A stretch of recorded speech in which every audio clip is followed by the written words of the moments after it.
అలాఫీ good morning, నమస్తే. నేను మీ రాజశేఖర్. ఇక మార్నింగ్ న్యూస్లకు వెళ్దాం. ప్రధానంగా దినపత్రికల్లో వచ్చినటువంటి వార్తలు ఒకసారి చూసుకుందాం.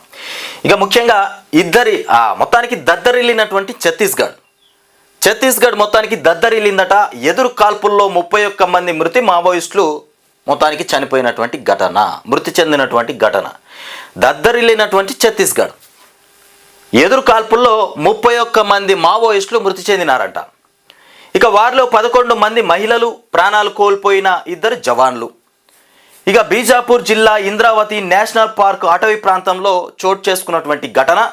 ఛత్తీస్గఢ్ అడవులు మళ్లీ కాల్పుల మూతతో దద్దరిల్లాయి. ఛత్తీస్గఢ్ మహారాష్ట్ర సరిహద్దుల్లోని ఇంద్రావతి నేషనల్ పార్కు సమీపంలోని మధ్యేడు పార్సేగూడ అటవీ ప్రాంతంలో ఇక ఆదివారం భారీ ఎదురు కాల్పులు జరిగాయి. ఇందులో 31 మంది మృతి చెందినటువంటి మావోయిస్టులు, 2 జవాన్లు మృతి చెందారు. ఇక మృతుల్లో 11 మంది మహిళా మావోయిస్టులు ఉన్నారు. అట్లాగే బస్తర్ ఐజీపీ ఇక సుందర్ రాజ్ తెలిపినటువంటి వివరాల ప్రకారం ఇక బీజాపూర్ జిల్లా పరిధిలో పోలీసుల బలగాలపైన దాడి చేసేందుకు కూడా మావోయిస్టులు వ్యూహం రచించారు. మొత్తానికి పోలీసుల బలగాలపైన కూడా దాడి చేయడానికి మావోయిస్టులు వ్యూహం రచించారట. కానీ పోలీసులు మాత్రం ఒక్కరికి కూడా ఏం కాలే.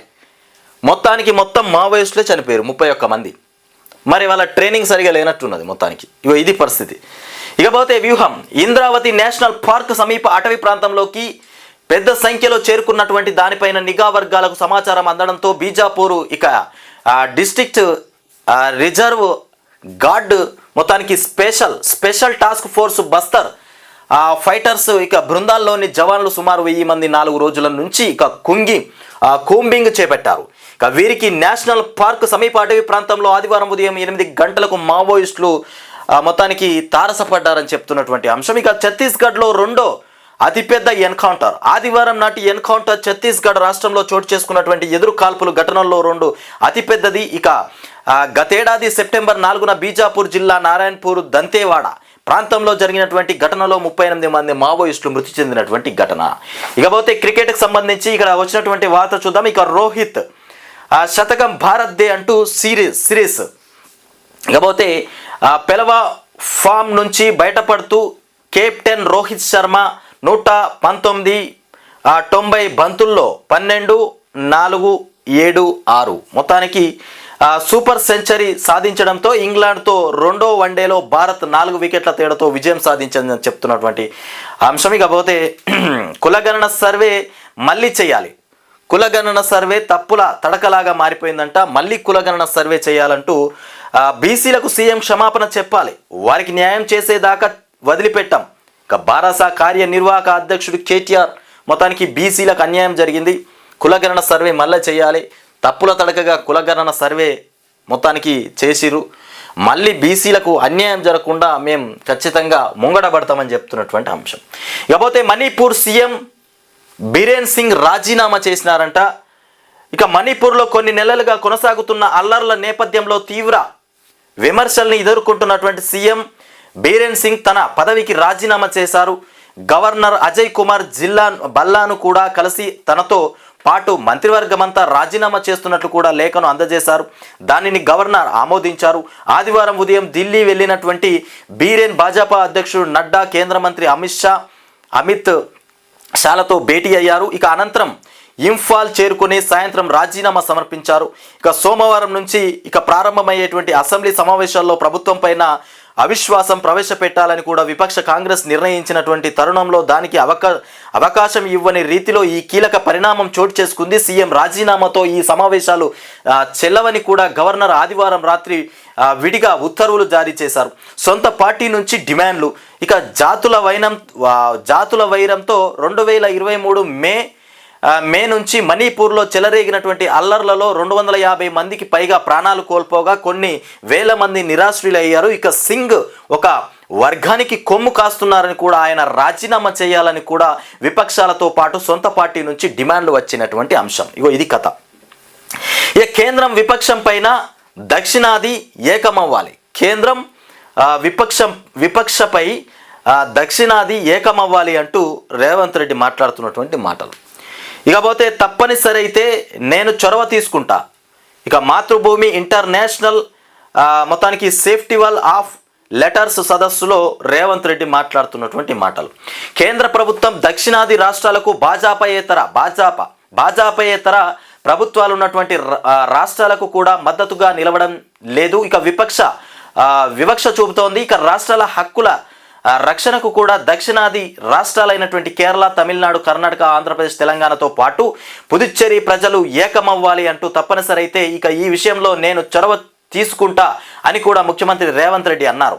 ఇక ఉత్తర రాష్ట్రాలతో పోల్చితే మెరుగైనటువంటి సంక్షేమ కార్యక్రమాలు చేపట్టినందుకు దక్షిణాది రాష్ట్రాలను కూడా శిక్షిస్తున్నారా అని ప్రశ్నించారు. కేరళ రాష్ట్రం మొత్తానికి తిరువనంతపురంలో ఆదివారం ఇక మలయాళీ దినపత్రిక మాతృభూమి నిర్వహించినటువంటి మాతృభూమి ఇంటర్నేషనల్ ఫెస్టివల్ ఆఫ్ లెటర్స్ సదస్సులో మొత్తానికి ఆయన పాల్గొన్నటువంటి అంశం. ముఖ్యమంత్రి రేవంత్ రెడ్డి మాట్లాడినటువంటి మాటలు. ఇక రవాణా శాఖలో అవినీతి రై అంటుందట. మొత్తానికి రవాణా శాఖలో మొత్తానికి అవినీతి అడ్డగోలుగా పెరిగిపోయింది. ప్రతి పనికి అదనపు వసూళ్లు, ఇందుకోసం ఏజెంట్లు, సంఘాల ప్రతినిధులతో ప్రత్యేక వ్యవస్థ ఏర్పాటు చేసిరట. ఇక బస్సులు, లారీలను ఇక ఫిట్నెస్ సర్టిఫికేట్, డ్రైవింగ్ లైసెన్స్, కొత్త వాహన రిజిస్ట్రేషన్, ఇలా ఏ పని కావాలన్న రవాణా శాఖలోని పలు కార్యక్రమాల్లో చేయి తడపాల్సిందే. ప్రతి పనికి ఓ రేటు మొత్తానికి నిర్ణయించి వసూలు చేస్తున్నారు. ఈ వ్యవహారాల్లో ఎక్కడ అధికారులు, ఉద్యోగుల పాత్ర ఇక ప్రత్యక్షంగా కనిపించదు. ఏజెంట్లు, సంఘాల ప్రతినిధుల, డీలర్ల కీలకం. ఇక పలువురు అధికారులు ఈ వసూళ్ల కోసం ప్రైవేటుగా కొందరు ఉద్యోగులను కూడా నియమించుకుంటున్నారట. కార్యాలయం ముగిశాక లెక్కలు చక్కబెట్టుకుంటున్నారట. మొత్తానికి రవాణా శాఖలో జరుగుతున్నటువంటి పరిణామం. ఇక వరంగల్ సహా పలు జిల్లాల్లో సాయంత్రం హోటళ్లలో పంపకాల వ్యవహారాలు సాగుతుంటాయి. ఇక కొత్త వాహనాల రిజిస్ట్రేషన్లలో డీలర్లకు, అధికారులకు మధ్య ఏజెంట్ల వారధిగా పనిచేస్తున్నారు. ఇక బండి కొన్నప్పుడే డీలర్ ఇక అదనంగా వసూలు చేస్తారు. ఈ రకంగా నడుస్తుందట. కొత్త వాహనాల రిజిస్ట్రేషన్ల డీలర్కు, అధికారులకు మధ్య ఈ ఇద్దరి మధ్య డీలర్లకు, అధికారులకు మధ్య ఏజెంట్లు ఉంటారట. ఏజెంట్లతోనే మొత్తానికి డబ్బులు వసూలు చేసేటువంటి ప్రయత్నం. అంటే బండ్లు రిజిస్ట్రేషన్ చేయాలంటే ఈ డీలర్లకు, అధికారులకు మధ్య ఏజెంట్లు సాయంత్రం కాగానే హోటల్లో కూర్చుండి పైసలు పంచుకుంటున్నారట. రవాణా శాఖలో అంటే ఈ రవాణా శాఖల మొత్తానికి చేతులు దాపితే కానీ పని మాత్రం జరగట్లేదట. అంటే అంటే ఏ ఆఫీస్కు, ఏ వ్యవస్థలో అయినా, ఏ ఆఫీస్లో అయినా ఆ ఆఫీస్లో ఉన్నటువంటి బాస్లు, ఆ ఆఫీస్లో ఉన్నటువంటి అధికారులు వాళ్ళే డబ్బులు సంపాదించుకుంటారు. అంటే ఆఫీస్ను వాళ్ళే మెయింటైన్ చేసేటువంటి డబ్బు సంపాదించుకుంటున్నట్టున్నారు. ప్రభుత్వం మరి చచ్చబడిపోయిందా? మరి పైసలు ఇస్తలేదా? మరి ఎందుకు ఇట్లా జరుగుతుంది? జీతాలు రావట్లేదా మరి వాళ్ళకు? కాంగ్రెస్ ప్రభుత్వమే అవినీతి ప్రభుత్వం. కాంగ్రెస్ ప్రభుత్వం వస్తేనే అవినీతి, లంచగొండి వ్యవస్థ అంటేనే కాంగ్రెస్ ప్రభుత్వం. మొత్తానికి ఎన్కౌంటర్ జరిగిన ప్రాంతంలో పోలీసులు స్వాధీనం చేసుకున్నటువంటి తుపాకులు, ఇతర సామాగ్రి, మొత్తానికి మావోయిస్టులకు సంబంధించినటువంటి తుపాకులు, ఇన్ని తుపాకులు, ఇవన్నీ వాళ్ళ సామాగ్రి అంట. ఇవన్నీ స్వాధీనం చేసుకున్నారు. ఛత్తీస్గఢ్లో మరీ భారీ ఎన్కౌంటర్, 31 మంది మావోయిస్టులు మృతి చెందారు. పోలీసు వాళ్ళు అయితే చాకచక్యంగా తప్పించుకున్నారు మొత్తం మీద. ఒకే దేశం ఒకే ఎలక్షన్, ఇక వెనుక ఒకే వ్యక్తి ఒకే పార్టీ. ఇది రేవంత్ రెడ్డి మాట్లాడుతుండు. రేవంత్ రెడ్డి ఒకే ఎలక్షన్, ఒకే దేశం ఒకే ఎలక్షన్ అని చెప్తుండు. చెప్పే మాటలు ఎట్లున్నాయంటే అది పెట్టద్దు అంటుండు. కానీ నరేంద్ర మోడీకి పనిచేస్తుంది ఇది. ఒకే దేశం ఒకే ఎలక్షన్, ఒకే వ్యక్తి ఒకే పార్టీ. ఆయన ఎవరిని ఉద్దేశించి మాట్లాడుతుండు? బీజేపీ పార్టీని, నరేంద్ర మోడీని. ఒకే ఎలక్షన్ ఒకే దేశం, ఒకే దేశం, ఈ రకంగా మాట్లాడుతుండు. అక్కడక్కడ కాంగ్రెస్కు పంగనామాలు పెట్టుకుంటూ వస్తుండు. మళ్ళా మాటలైతే రేవంత్ రెడ్డి మాటలైతే మోదీ మీద వ్యతిరేకంగానే కనబడుతున్నాయి. కానీ ఈయన పోయి ప్రచారం చేస్తే కాంగ్రెస్ కుప్పగూలిపోతుంది, బీజేపీ గెలుస్తుంది. ఈయన ఎక్కడ పోయి ప్రచారం చేసినా అవుట్. బీజేపీకి మద్దతుగానే పనిచేస్తుండు రేవంత్ రెడ్డి. లోపాయి ఒప్పందకారం ఇది. పైనకు చూడ రాహుల్ గాంధీకి జై అంటాడు మళ్ళా. ఇక ప్రధాని నరేంద్ర మోదీ, బీజేపీ నేతలు అన్ని వ్యవస్థలను కూడా తమ ఆధీనంలోకి తీసుకోవాలని కూడా ప్రయత్నిస్తున్నారు. ఇది ప్రజాస్వామ్యానికి కూడా ముప్పు. ఒకే దేశం ఒకే ఎన్నిక. ఇక నియోజకవర్గాల పునర్విభజన విషయంలో దక్షిణాది రాష్ట్రాలు ఏకమవ్వడానికి ఇదే సరైనటువంటి సమయం. కేంద్ర ప్రభుత్వ విధానాల ఆధారంగానే మన కుటుంబ నియంత్రణ పాటించామంటూ ఇక జనాభా ప్రతిపాదికన కేంద్ర ప్రభుత్వం నియోజకవర్గాల పునర్విభజన చేపడితే మనకు దక్షిణాది రాష్ట్రాలు అదనంగా నియోజకవర్గాలు ఇక రాకపోగా ప్రస్తుతం ఉన్నటువంటి నియోజకవర్గాలను కూడా కోల్పోతాం. రాష్ట్రాలను స్థానిక సంస్థలుగా మార్చాలని కేంద్రం భావిస్తున్నదని చెప్తున్నటువంటి రేవంత్ రెడ్డి. ఇకపోతే ప్రధాని మోదీ రహస్య ఎజెండా ఇదే అంటూ సీఎం రేవంత్ రెడ్డి చెప్తున్నటువంటి అంశం. ఏది ప్రధాని మోదీ ఎజెండానంట ఒకే దేశం ఒకే ఎలక్షన్, ఒకే వ్యక్తి ఒకే పార్టీ. ఆ ఎజెండాతోని ముందుకు పోతుండని చెప్తుండు రేవంత్ సార్. దక్షిణాది రాష్ట్రాలపైన కేంద్రం చిన్న చూపు చూస్తోందంట. కుటుంబ నియంత్రణ, మెరుగైన సంక్షేమ కార్యక్రమాలు చేపట్టినందుకు శిక్షిస్తారా? ఇక జనాభా ప్రతిపాదికన నియోజకవర్గాల విభజన కరెక్ట్ కాదు. దీన్ని దక్షిణాది రాష్ట్రాలన్నీ కలిసికట్టుగా ఎదుర్కోవాలి. మూసికి పునర్వైభవం తీసుకొస్తాం. కుల గణన చేపట్టిన ఏకైక రాష్ట్రం తెలంగాణ. ఫిబ్రవరి 4 తెలంగాణ సామాజిక న్యాయ దినోత్సవం అని ప్రకటన. ఫిబ్రవరి 4న తెలంగాణ సామాజిక న్యాయ దినోత్సవం అని ప్రకటన అన్నట. కులగణన చేపట్టిన ఏకైక రాష్ట్రం తెలంగాణ. తప్పుల తడకతోని కులగణన చేసినటువంటి ఏకైక రాష్ట్రం ఏదయ్యా అంటే తెలంగాణనే. ముఖ్యంగా రేవంత్ రెడ్డి ఆధీనంలో జరిగింది. మన ముఖ్యమంత్రి తప్పుడు తడకలతోని కులగణన చేసి దేశంలోనే మొదటిసారిగా కులగణన చేసినటువంటి ఘనత తెలంగాణ రాష్ట్రమే అని చెప్తుండు. అన్ని తప్పులే.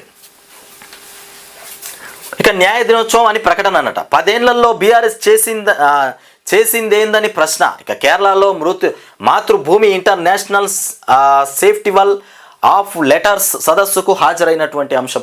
ఇకపోతే అన్ని పార్టీలది బీసీ నినాదమేనట. అన్ని పార్టీలది కూడా బీసీ నినాదమే అని చెప్తాడు. ఇక స్థానిక సంస్థల ఎన్నికల్లో బీసీలపైనే ఫోకస్. కులగణన, వర్గీకరణ పథకాల అమలు అంశాలతో ప్రజల్లోకి కాంగ్రెస్. కులగణన బోగస్ అంటూ విమర్శలతో బీఆర్ఎస్. భవిష్యత్తులో బీసీ అభ్యర్థి సీఎం అంటూ మొత్తానికి బీజేపీ చెప్తున్నటువంటి అంశం అంట. అన్ని పార్టీలది బీసీ నినాదమే. స్థానిక సంస్థల ఎన్నికల్లో బీసీలపైనే ఫోకస్ పెట్టనున్నారు. కులగణన, వర్గీకరణ పథకాల అమలు అంశాలతో ప్రజల్లోకి కాంగ్రెస్ పోతుందంట. ఇక కులగణన బోగస్ అంటూ విమర్శలతో బీఆర్ఎస్ చెప్తా ఉన్నది. భవిష్యత్తులో బీసీ అభ్యర్థి సీఎం అంటూ బీజేపీ చెప్తా ఉన్నది. ఇక బీఆర్ఎస్ మొత్తానికి బీరేన్ సింగ్ రాజీనామా చేసినటువంటి అంశం. ఇకపోతే బడులకు అందని భగీరథ, పిల్లలు చదువుకునేటువంటి బడులకు భగీరథ అందట్లేదని రాసుకొచ్చిండ వెలుగు దినపత్రికల. ఈ భగీరథ ఎవరు? మిషన్ భగీరథకు సంబంధించినటువంటి భగీరథ. ఇది కేసీఆర్ పెట్టిన భగీరథ. ఇవాళ స్కూళ్ళకు అందట్లేదని చెప్తుండే. ఏ గ్రామంలో కూడా భగీరథ అందట్లేదని వార్త రాసుకెళ్ళాలి. ఎందుకంటే రాష్ట్ర వ్యాప్తంగా ఉన్నటువంటి గ్రామాల్లో పుష్కలంగా వాటర్ వస్తున్నాయి. ఇక ఒక స్కూల్ విషయంలో రాసుకొచ్చిండి నేను. స్కూల్లోకి భగీరథ నీళ్లు రాలేదని ఒక్కటి రాసుకొని వచ్చిండు. ఇక ట్యాంకు కట్టి వదిలేశారు. నిర్మల్ జిల్లా కాళేశ్వరం మండల కేంద్రంలోని జెడ్పీహెచ్ఎస్ స్కూల్లో 300 మంది విద్యార్థులు చదువుతున్నారు. ఇక మరి రేవంత్ రెడ్డి ఏం చేస్తుండే ఇప్పుడు? మరి కేసీఆర్ ఇచ్చిన ట్యాంకులకి నీళ్లు మిషన్ భగీరథ నీళ్ళే ఓ బోరయ్యి, లేకపోతే ఇంకో లైన్ తీసుకురా ఎక్కడున్నా తీసుకొచ్చి ఆడ నీళ్లు పోయించు. అంతేగాని ఇప్పుడు ఇది ప్రభుత్వం, ఇప్పుడున్నటువంటి ప్రభుత్వ వైఫల్యం. ఇది కేసీఆర్ వైఫల్యం కాదు. దాన్ని చూపెడుతున్నారు అద్దంలో పెట్టి. బడులకు అందని భగీరథ. రాష్ట్ర వ్యాప్తంగా చాలా పాఠశాలకు నల్లా కనెక్షన్ ఇయ్యలే. మరి ఇప్పుడు ఈయనకి ఇస్తే ఈయన ఏం చేస్తుండే? ఇయ్యకపోయిండట రేవంత్ రెడ్డి. నల్లా కనెక్షన్ ఇస్తే అయిపోతుంది కదా. మరి కేసీఆర్ అంటే నల్లా కనెక్షన్ ఇయ్యలేదు. కేసీఆర్ నేను మళ్ళీ గెలిస్తే ఇస్తా అనుకున్నాడేమో. మరి ముఖ్యమంత్రి రేవంత్ రెడ్డి ఇప్పుడు గెలిచిండు కదా. కేసీఆర్ కట్టిన ట్యాంకులకు రేవంత్ రెడ్డి నల్లా కనెక్షన్ ఇస్తే అయిపోతుంది. ఇక ఇచ్చిన చోట్ల స్టోరేజీకి ఏర్పాట్లు చేయట్లే. ఉదయం 6 గంటలకే నల్లా నీళ్లు, ఆ తర్వాత బోర్లే దిక్కు. ఇంటి నుంచి బాటిల్స్లో నీళ్లు తెచ్చుకుంటున్న స్టూడెంట్స్. ఇక వేసవి సమీపిస్తున్న కళ్ళు తెరవని ఎడ్యుకేషన్ ఆఫీసర్లు. ఇది కళ్ళు తెరవని ఎడ్యుకేషన్ ఆఫీసర్లు. ఇప్పుడు ప్రభుత్వం మీద దుమ్ము పోయాల్సినటువంటి పని ఇది. ఇప్పుడున్నటువంటి ప్రభుత్వం మీదనే. సర్పంచ్ పదవి 27 లక్షలు. గద్వాల జిల్లాలోని గోకులపాడులో వేలం పాట. సర్పంచ్ పదవి 27 లక్షల రూపాయలంట.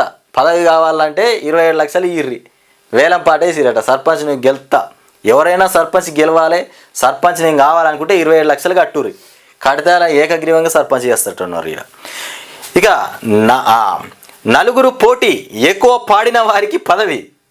ఇక శిలావలయం నిర్మాణానికి ఖర్చు పెట్టాలని కూడా తీర్మానం. నలుగురు పోటీ చేస్తున్నట, ఎవరు ఎక్కువ డబ్బులు ఇస్తే వాళ్లకు సర్పంచ్ పదవి.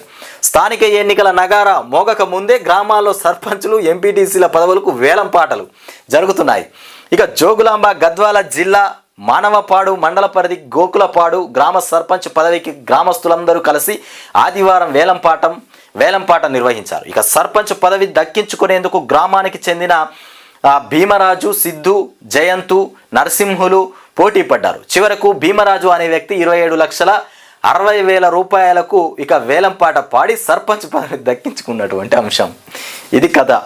ఇక ఓట్లు లేవు, ఖర్చులు లేవు, మన్ను లేదు, ఇది లేదు. ఇక ఓట్లు వేయాలి, ఖర్చు పెట్టాలి, ఇంటిని పోయి దండం పెట్టాలి, ఇదంతా ఏది లేదు. ఇక ఎవరో నిలబడ్డారో వాళ్ళందరినీ ఒక దగ్గరికి పిలవాలి, వేలంపాట వాడాలి, ఎవరు డబ్బులు ఎక్కువ ఇస్తే వాళ్ళకి సర్పంచ్ పదవి. ఇది బాగున్నది. మరి కానీ పైసలు ఎక్కువ ఇచ్చినోడికి సర్పంచ్ పదవి ఇస్తే బాగానే ఉంటుంది. కానీ తెలివి తక్కువ నాయకుడు ఉంటాడు, వాళ్ళ దగ్గర ₹1 కోటి ఉంటాయి, వాడికి సర్పంచ్ పదవి కట్టబెడితే మరి ఊరు నాశనం అయిపోతుంది కదా. అది కూడా ఆలోచించాలి కదా. ప్రజాభిప్రాయం అనేది ముఖ్యంగా ఓటుతోని నాయకుడిని ఎన్నుకోవాలి. ప్రజా వ్యవస్థను దెబ్బతీస్తున్నటువంటి పని ఇది, ప్రజా స్వేచ్ఛను దెబ్బతీస్తున్నటువంటి పనే ఇది. ఓటును వినియోగించుకొని ఓటేసి నాయకుడిని ఎన్నుకోవాలి. కానీ ఈ రకంగా డబ్బులు పెట్టి ఏకగ్రీవం చేయడం అంటే అది కరెక్ట్ కాదు. ఇక్కడ చట్టానికే విరుద్ధం అది. ఇక ఉక్రెయిన్ యుద్ధం పైన పుతిన్తో మాట్లాడిన ఆయన కూడా శాంతిని కోరుకుంటున్నటువంటి ట్రంప్, ఇకపోతే ఇక ప్రజల చావులు ఆగాలని అనుకుంటున్నారని వెల్లడి. ఇటు రష్యా అటు అమెరికా నుంచి రాని అధికారిక ప్రకటన. ఇక ఢిల్లీ కొత్త సీఎం ప్రమాణం మోదీ టూర్ తర్వాతనే కొత్తగా ఢిల్లీ ప్రమాణ స్వీకారం చేయబోతున్నటువంటి సీఎం. నేటి నుంచి 13వ తేదీ వరకు ప్రధాని విదేశీ పర్యటన ఉండబోతుందట. 13 తర్వాతే ప్రమాణం ఉండే అవకాశం బీజేపీ వర్గాల వెల్లడి. సీఎంను తేల్చేందుకు ఇక హై లెవెల్ మీటింగ్స్ కూడా పెడతా ఉన్నారట. సీఎం రేస్లో 5 పేర్లు తెరపైకి వచ్చినాయంట. ఇక ఢిల్లీ సీఎం పదవికి అతిషి రాజీనామా అని చెప్తున్నటువంటి అంశం. అతిషి రాజీనామా చేస్తున్నట్టు ఢిల్లీ సీఎంకి. ఇకపోతే కాంగ్రెస్సే బీజేపీ బలం. కాంగ్రెస్ పార్టీయే బీజేపీ పార్టీకి బలంగా పనిచేస్తుందట. మరి వీళ్ళిద్దరు వేరు అనుకున్నాం, కానీ దొంగ చప్పుడు కాకుండా లోపట ఇద్దరు కలిసి పనిచేసుకుంటున్నట. మరి బీజేపీ గెలవడానికి కాంగ్రెసే సపోర్ట్ చేస్తూ ఉన్నట. మరి 2 పార్టీలు వేరు, కాంగ్రెస్ వేరు, బీజేపీ వేరు. మళ్ళీ వీళ్ళిద్దరు కలిసి కుమ్మక్క అయిపోయి మరి బీజేపీని గెలిపిస్తే మరి కాంగ్రెస్కు లాభం ఏంది? ఒకప్పుడు దేశంలో కాంగ్రెస్ పార్టీదే ఏకచక్రాధిపత్యం. అటు రాష్ట్రాల్లో ఇటు పార్లమెంట్లో ఆ పార్టీకి తిరిగేలేదన్నట్టుగా ఉండేది. 80వ దశకం చివరి వరకు ఆ పార్టీ ఆడిందే ఆట, పాడిందే పాట. ఓ మహా సముద్రం లాంటి కాంగ్రెస్ నేడు రోజుకు బలహీనపడుతూ పిల్ల కాలువను కూడా తలపిస్తోంది. ఇక కూటమి గట్టిన ఒంటరిగా పోరాటం చేసిన ఏ రాష్ట్రంలోనూ ప్రభావం చూపలేకపోతోంది. బలమైన ప్రాంతీయ పార్టీలను కూడా దెబ్బతీస్తూ తాను ఓడిపోతూ వారిని ఓడిస్తూ బీజేపీ గెలుపునకు సహకరిస్తుందన్న విమర్శలను కూడా మూటగట్టుకుంది. ఇక కాషాయం పార్టీ ఎదుగుదలకు కాంగ్రెస్ పార్టీ కర్త కర్మ క్రియ అయ్యింది. ఏ ఎన్నికలు వచ్చినా కమల దళాన్ని ఢీకొట్టలేక ఇక చితగల పడుతోంది. ఒకప్పుడు దేశ రాజకీయాలను శాసించిన కాంగ్రెస్ ఇప్పుడొక సాదాసీదా పార్టీగా మారింది. ఢిల్లీ ఎన్నికల ఫలితాలే దీనికి నిదర్శనంగా నిలుస్తున్నాయి. ఒకప్పుడు కాంగ్రెస్ పార్టీ అంటే దేశంలో మొట్టమొదటి పార్టీయే కాంగ్రెస్ పార్టీ. కాంగ్రెస్ పార్టీ దేశాన్నే శాసించింది. అట్లా శాసించినటువంటి ఈ కాంగ్రెస్ పార్టీ ఇవాళ చితకలబడిపోయింది. అంటే ఏ వ్యవస్థలో అయినా ఏ వ్యక్తికైనా ఎవరికైనా కొన్ని రోజులు మాత్రమే మంచి రోజులు వస్తాయి. ఆ మంచి రోజులు వచ్చినప్పుడు మాత్రమే వినియోగించుకోవాలి. ఆ మంచి రోజులు పోయినాయి అంటే ఇక అంధకారంలోకి పోయినట్టే. అది పార్టీ అయినా, స్థలమైనా, వ్యక్తిగత వ్యక్తి అయినా, ఎవరైనా అందుకే మంచి రోజులు వచ్చేదాకా వెయిట్ చేయాలంటారు. ఇప్పుడు కాంగ్రెస్ పార్టీకి మంచి రోజులు లేవు, బీజేపీకి మంచి రోజులు ఉన్నాయి. మళ్ళీ కాంగ్రెస్ పార్టీకి మంచి రోజులు ఎప్పుడు వస్తాయో అప్పటిదాకా వెయిట్ చేయాలి అంతే. ఇక ఢిల్లీ ఫలితాల్లో మరోసారి తేట తెల్లం. జమ్మూ కాశ్మీర్, మహారాష్ట్రలో ప్రాంతీయ పార్టీల కంటే ఇక సెలవు ప్రదర్శన. ఆప్ను దూరం చేసుకోవడంతోనే గెలిచే హర్యానాలో కాంగ్రెస్కు ఓటమి. ఇక కూటమి పార్టీల మీదనే కాలు దువ్వుతున్న వైనం. వెస్ట్ బెంగాల్తో టీఎంసీతోనూ కయ్యమే. యూపీలో ఎస్పీతో కూడా ఇక మొత్తానికి అంతంత మాత్రమేనంట. ఏపీలో పరోక్షంగా టీడీపీకి సపోర్ట్ చేసిన కాంగ్రెస్, తెలంగాణ ఎన్నికల్లో కాంగ్రెస్కు బీజేపీ సహకారం. ఎన్నికల ముందు రాష్ట్రంలో బలమైన నాయకత్వాన్ని మార్చేసినటువంటి కమలం పెద్దలు. ఇది ఎట్లా ఉంది? తెలంగాణ రైతుల దెబ్బ ఢిల్లీలో కాంగ్రెస్ అబ్బా. తెలంగాణ రైతుల దెబ్బ ఢిల్లీలో కాంగ్రెస్ అబ్బా అనిపించింది. రేవంత్ సర్కార్ మోసాలపైన ఢిల్లీలో ప్రచారం జరిగిందంట. యూటర్న్ కాంగ్రెస్ అంటూ సపోర్ట్ చేసినటువంటి అంశం. ఇక ఈడ పంగనామాలు పెట్టి ఈయన పోయి ఢిల్లీలో ప్రచారం చేసిండు. రేవంత్ రెడ్డి నువ్వు తెలంగాణలోనే ఏం చేయలే, కాంగ్రెస్ పార్టీకి ఓటేసి దివాలా తీసిన రాష్ట్రం తెలంగాణ రాష్ట్రం. మరి ఇక్కడ నుండి పోయి ఢిల్లీలో ప్రచారం చేసిండట. మేము అక్కడ 6 గ్యారెంటీలు ఇచ్చినాం, 420 హామీలు ఇచ్చినాం, అవన్నీ పూర్తి చేసినామని చెప్పిండేమో ఈయన మాటలు నమ్మకుర్రి. ఛానల్స్, మీడియా, సోషల్ మీడియా, వార్తలు అన్నీ కనబడుతున్నాయి. దేశవ్యాప్తంగా అన్నీ చూస్తూనే ఉంటారు ప్రజలు. తెలంగాణ రాష్ట్ర పరిస్థితులు ఏందో చూసిరు. ఢిల్లీలో ఆప్ను దెబ్బ కొట్టామని చెప్తుండు. మళ్ళా నాడు హర్యానాలో మమ్మల్ని దెబ్బతీసింది, హర్యానాలో ఆప్ దెబ్బతీసిందట, అందుకే ఢిల్లీలో దెబ్బ కొట్టామని చెప్తుండు. ఇదే రకమైన కొత్త నాటకం. ఓడిపోయినామని చెప్తే సిగ్గేడబోతుందో అని దెబ్బ కొట్టామని చెప్తుండు. దెబ్బ కొట్టడం అంటే నువ్వు గెలిచి ఆప్ను ఓడగొడితే దెబ్బ కొట్టినట్టు అనుకోవాలి. నువ్వు పోతివి, ఆపు పోయా, బీజేపీ గెలిచే, మళ్ళీ దెబ్బ కొట్టినామని చెప్పుడు ఎందుకే రేవంత్ రెడ్డి? కేరళలో జరిగిన ఓ కార్యక్రమంలో సీఎం రేవంత్ రెడ్డి చెప్తా ఉన్నాడట ఈ మాటలు. ఇక ముఖ్యమంత్రి వ్యాఖ్యలపైన సర్వత్రా చర్చ కొనసాగుతుంది. బీజేపీకి కాంగ్రెస్ సహకరిస్తుందన్న వాదనకు బలాన్ని చేకూరుస్తున్న సీఎం వ్యాఖ్యలు. కూటమి మిత్రులను కూడా ఓడిస్తున్న కాంగ్రెస్ అంటూ విమర్శలు. ఇకపోతే వడ్ల బోనస్ ఇంకా పడలే. ఇక పడయావి మర్చిపోరి, బోనస్ పడతాయన్న అంశం మర్చిపోరిగా. రైతులు ముఖ్యంగా బోనస్ పడుతుంది అనేటువంటి ఆలోచనలకు వెళ్ళి మర్చిపోండి. అమ్మి 2 నెలలైనా పైసలు రాలే.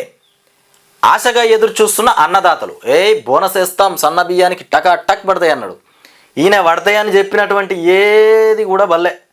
అన్నీ ఉత్తుత్త మాటలే, అన్నీ పచ్చి మాటలే. ఏది రావట్లేదు, ఏది పడట్లేదు, అన్ని దొంగ మాటలు. రేవంత్ రెడ్డి అన్ని దొంగ మాటలే ఉంటాయి. 500 రూపాయలు బోనస్ అన్నాడు. ఎంత అన్నాడు? వరి ధాన్యానికి 500 రూపాయలు బోనస్, క్వింటాల్కు 500 రూపాయలు బోనస్. అవి పడ్డాయా? అవి వల్లే. ఒక గింజ లేకుండా మొత్తం కొంటానని చెప్పిండు. ఒక్క గింజ లేకుండా మొత్తం ప్రభుత్వమే కొంటుందని చెప్పిండు. కానీ దళారులే కొనుక్కున్నారు, మొత్తం దళారులే కొన్నారు. ఎందుకు కొన్నారు దళారులు? రేవంత్ రెడ్డి నిర్లక్ష్యపు పాలన. రుణమాఫీ ఎక్కడ పోయింది?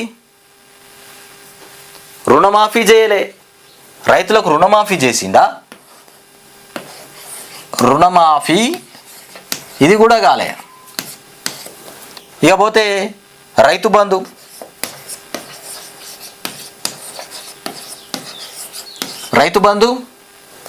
అది రైతు బంధు వచ్చిందా? రైతు బంధు పడ్డదా ఎవరికైనా? జనవరి 26వ తారీఖున రైతు బంధు వేస్తా అన్నాడు. 26వ తారీఖు జనవరిలో అందరి ఖాతాల్లో టకా రాత్రి 12 గంటలకు పడుతుందని చెప్పిండు. రాత్రి 12 పొద్దుగా వండుకోకూరిగా సూస్టోళ్ళు చాలామంది 12 ఎప్పుడైతే, కొంతమంది 12 గంటలకు, రాత్రి 12 దాకా వెయిట్ చేసిరు కూడా రైతులు. సెల్ ఫోన్లు పక్కనే పెట్టుకున్నారు, నెత్తికాడ పెట్టుకొని అనుకున్నారు టింగ్ అని సౌండ్ వస్తుందేమని. సప్పుడు లేదు, సరి లేదు. 12 గంటలకు పడుతుందని ఓ అందరూ ఆశ్చర్యపోయారు. నీ అవ ఇంత ఘోరమా? ఇది మామూలు మోసం కాదు. జనవరి 26 4 పథకాలకు శ్రీకారం చుడతామన్నారు. ఏం శ్రీకారం చుట్టిరు? ఏం లేదు. మళ్ళీ ఎమ్మెల్సీ ఎన్నికల ఎమ్మెల్సీ వచ్చినాయి కదా, ఈ ఎన్నికల కోడ్, ఎమ్మెల్సీ ఎన్నికల కోడ్ ఉన్నదని అన్ని బంద్. ఇక బందే మొత్తం, అన్ని బంద్. ఇప్పుడు కోడ్ ఉండగా అమలు చేయొచ్చా పథకాలు? అమలు చేయరాదు. ఇది ఒక అడ్డం. ఇది అయిపోగానే స్థానిక ఎన్నికలకు, అప్పుడు ఎన్నికల కోడు, అది అడ్డం. పుసుక్కన ఇప్పటికి ఇట్లా రేవంత్ రెడ్డి మరి నేను ఒకవేళ ఎలక్షన్లో గెలవాలి అని స్థానిక ఎన్నికలకు ఇట్లా పెట్టిండంటే ఆయనకు రివర్సే. ఇప్పుడు ఇట్లా స్థానిక ఎన్నికల్లో గెలవాలని ఎన్నికలు అమలు చేసిన, నోటిఫికేషన్ ఇచ్చిన, ఇప్పుడు ఎన్నికలు జరిపిన కాంగ్రెస్ పార్టీ చిత్తుగా ఓడిపోతుంది. ఇక ఎంపీటీసీ జెడ్పీటీసీ సీట్లు మొత్తమే రావు. ఏకగ్రీవాలకు నో, అసలు ఏకగ్రీవాలు లేనే లేవు. మరి వాళ్ళని ఎట్లా ఏకగ్రీవం చేసిరు? ఏకగ్రీవాలు లేవు. సర్పంచ్లకు ఏకగ్రీవాలు లేవు. ఓటింగ్తోనే ఎన్నుకోవాలి. నో. రేవంత్ను నిలదీస్తున్న దానం నాగేందర్. ఇక ఫ్రీ బస్తో 5,000 కోట్ల నష్టం జరిగిందట. ఆర్టీసీలో అశాంతికి సజ్జనర్ కారణం. ప్రభుత్వం స్పందించకపోతే సమ్మె తప్పదు. కార్మిక సంఘాల నాయకుల హెచ్చరిక. ప్రభుత్వం ఇట్లా స్పందించకపోతే సమ్మె మాత్రం తప్పదు. కార్మిక సంఘాల నాయకుల హెచ్చరిక చేస్తూ ఉన్నటువంటి అంశం. ఫ్రీ బస్తోని 5,000 కోట్ల నష్టం జరిగిందంట. మరోసారి దద్దరిల్లిన దండకారణ్యం. కులగణన తప్పుల తడకగా మారిపోయింది. బీసీలకు 5.5% తక్కువ చూపించారు. సగానికి సగం తక్కువ. బీసీలకు రేవంత్ క్షమాపణ చెప్పాలి, మళ్ళీ రీసర్వే చేయాలి. ఇక 42% రిజర్వేషన్లు కల్పించాల్సిందే. సొల్లు మాటలు కాదు, బిల్లు పెట్టాలి. రాహుల్ మోడీ ఛాయ్ తాగేలోపు, రాహుల్ మోదీ ఇద్దరు కలిసి ఛాయ్ తాగేలోపు రాజ్యాంగ సవరణ చేయవచ్చు. వాళ్ళు ఇద్దరు కలిసి ఛాయ్ తాగేంత లోపట్ల రాజ్యాంగ సవరణ చేయొచ్చట. బీసీలకు న్యాయం జరిగే వరకు పోరాడతాం. తెలంగాణ భవన్లో బీసీ నేతలతోని మొత్తానికి కేటీఆర్ మాట్లాడుతున్నటువంటి అంశం.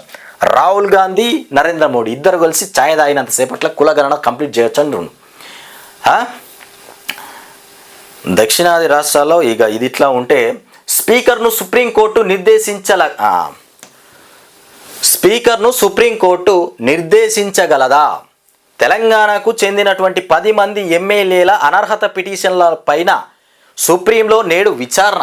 ఇవాళ అనర్హత ఎమ్మెల్యేలు ఎవరైతే ఉన్నారో వాళ్ళకు సంబంధించిన విచారణ ఇవాళ సుప్రీంకోర్టులో జరగబోతుంది. మరి వాళ్ళ సభ్యత్వాలు రద్దు చేస్తారా? ఇంకా కూడా వాళ్ళ పేర్లు బీఆర్ఎస్ లిస్టులోనే బీఆర్ఎస్ ఎమ్మెల్యేలుగానే ఉన్నాయి. కాంగ్రెస్తోని కుమ్మక్క అయిపోయి కాంగ్రెస్లో చేరిన బీఆర్ఎస్ ఎమ్మెల్యేగానే గుర్తింపు ఉన్నది వాళ్ళకి. అనర్హత పిటిషన్ల పైన ఇవాళ సుప్రీంకోర్టులో తేల్చనున్నారు. ఇప్పటికే ఎమ్మెల్యేలకు స్పీకర్ నోటీసులు, సమయం ఇవ్వాలని ఎమ్మెల్యేల వినతి. మొత్తానికి స్పీకరు ఎమ్మెల్యేలకు నోటీసు ఇచ్చిరట, ఇంకా సమయం కావాలని ఎమ్మెల్యేలు చెప్తా ఉన్నారట. ఇక మరి నోటీసులలో మరి ఇచ్చినటువంటి నోటీసులకు సంబంధించి మరి ఏం రాయబోతారు, ఏం చెప్పబోతారు అనేది చూడాలి. మణిపూర్ ఎమ్మెల్యేల పైన గతంలో సుప్రీంకోర్టు కీలక తీర్పు. 4 వారాల్లో నిర్ణయం తీసుకోవాలని కూడా స్పీకర్కు ఆదేశాలు. నేడు తెలంగాణ ఎమ్మెల్యేల కేసులో విచారణపైన రాజకీయ వర్గాల్లో ఆసక్తికరమైనటువంటి చర్చ కొనసాగుతూ ఉంది. వీళ్ళకు కూడా 4 వారాలు 2 వారాలు పెట్టాలిగా. ఇవ్వకపోతే ఆయనతో కథం తీసి పడేయాలిగా. కోడి ముగిసేకే కొత్త ఇల్లు. అగో ఏ ఇల్లు వీళ్ళని వాళ్ళని అడిగిర్రా? ఇప్పుడు ఇందిరమ్మ ఇల్లు కావాలని వాళ్ళని అడుగుతుర్రా? ఏది అడగరిగా. రేవంత్ రెడ్డి ఏది ఇయ్యడానికి అందరికీ అర్థమైపోయింది. ఎవరు కూడా అడగరిగా.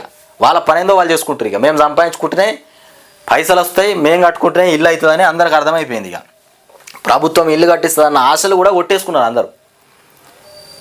ఎన్నికల కోడి ముగిసాకనే ఇల్లు అట. మళ్ళా ఎమ్మెల్సీ ఎన్నికలతో ఇందిరమ్మ ఇళ్లకు బ్రేక్ పడింది. ఇదొక సాకు. ఎమ్మెల్సీ ఎన్నికలు ఉన్నాయి కాబట్టి ఇందిరమ్మ ఇల్లుకు బ్రేక్ పడింది. లేకపోతే ఉరుకు ఊర్ల పొంటి మొత్తం ఇట్లా చక్కర్లు కొట్టేటి ఇందిరమ్మ ఇల్లు. ఇప్పటికే మంజూరైన వాటికి ఇబ్బంది లేదు. లబ్ధిదారుల జాబితా విడుదల చేస్తున్న కలెక్టర్లు. గత ప్రభుత్వ హయాంలో గృహలక్ష్మి కింద ఇల్లు మంజూరైన వారి వివరాల సేకరణ. ఇక జగన్ సహా ప్రజాప్రతినిధుల కేసుల్లో రోజువారీ విచారణ. అమికస్ క్యూరీ, హన్సారియా సిఫారసు అఫిడవిట్పై నేడు సుప్రీంకోర్టు విచారణ. సుప్రీం చెప్పిన వాయిదా లేనని ఇక అఫిడవిట్లో అసంతృప్తి. ఎంపీలు ఎమ్మెల్యేల పైన 4732 క్రిమినల్ కేసులు పెండింగ్లు.